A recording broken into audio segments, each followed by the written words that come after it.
Hello, welcome to Spring and Fall by Gerard Manley Hopkins. This is the poem that I chose, Spring and Fall. So the background, the bio, Gerard Manley Hopkins lived from 1844 to 1899. Something notable about his life is that he was a Jesuit priest who converted to Catholicism.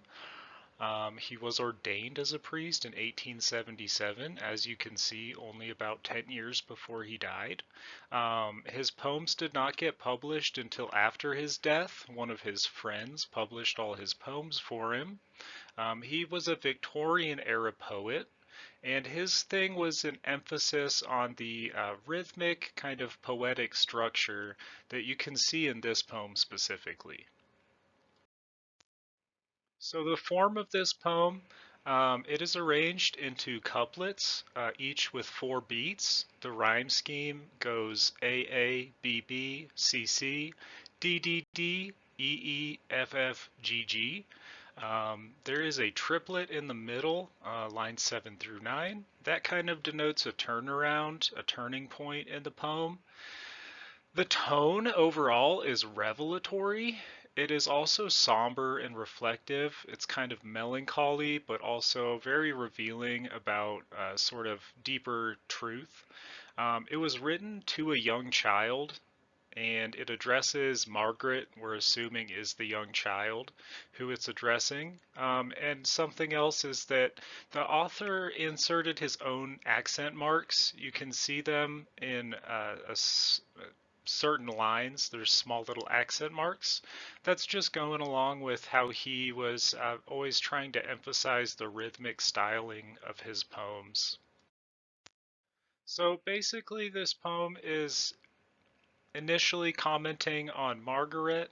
She's grieving the change of seasons. So he says, over Golden Grove unleaving, being that the leaves are falling.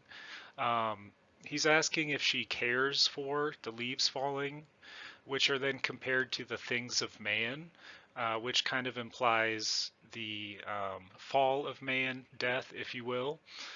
The speaker recognizes that as the child is growing out of her innocence, she's taking notice of sights such colder, which would be like darker things, things like death. The triplet in the middle, lines 7 through 9, is a turning point where it kind of goes from a whimsical reflection of this child thinking about fall to a melancholy revelation where in the very end he says, it is Margaret you mourn for. It is the blight man was born for.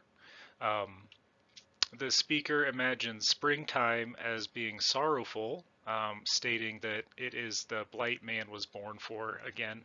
And it concludes by revealing to Margaret that it's not the change in season that she mourns, but her own mortality. So in this poem, I noticed a good number of literary devices, including imagery. There's definitely, images in the poem, sights such colder, Golden Grove, Wanwood, leaf meal, simile, leaves like the things of man, comparing leaves to the falling of the leaves to the fall of humans. Metaphor. Basically, the poem is kind of a big metaphor for death. Fresh thoughts, which Margaret has, could be a metaphor for her childhood innocence. There is some personification. There's definitely symbolism throughout. Wanwood, leaf meal, kind of means in these dark and somber woods, there are leaves fallen, scattered all about. Um, and then lyrically, the poem has these rhyming couplets that give it a very sort of sing-song tone.